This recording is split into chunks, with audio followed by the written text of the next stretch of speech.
Having a clear employer brand is absolutely critical for how you attract and retain the best talent in the market.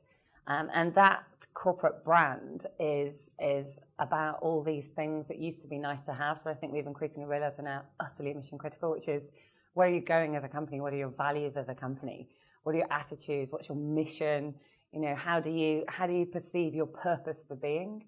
And if that isn't clearly articulated throughout an organisation, then why would anyone work for you? You know, these are really critical things that people don't go to earn money at most places. They go because they feel a sense of affinity towards what that company is looking to achieve.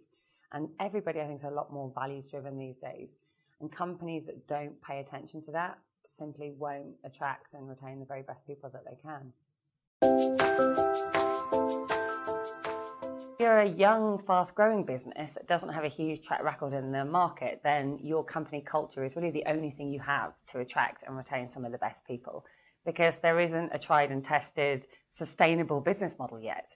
And you're trying to attract people in to help you build that from scratch. So that's all about the culture and the working environment. That's what will bring them into your business, and some alignment with the dream and the vision of where your company is going. And that's almost all you have, actually, when you've got a really early stage, fast growth business.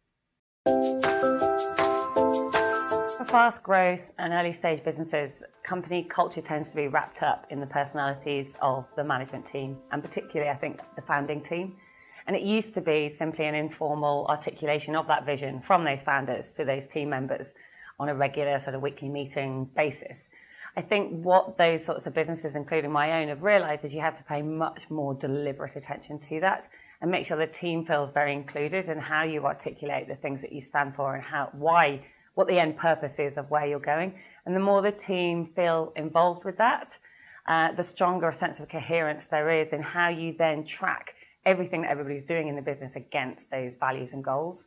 And that's something that I now pay a lot more attention to in the businesses that I work with. I think about it really early on, almost pre-product, pre-hiring people.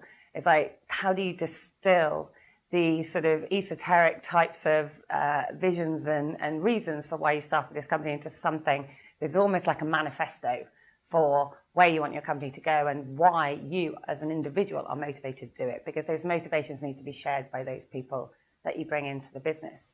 And whereas it once used to be about values being kind of positive adjectives, which were nice to have, but surely everybody thinks that they are that positive adjective, that you'd never say, oh, I don't have integrity, or I don't have a strong work ethic, or I'm not passionate.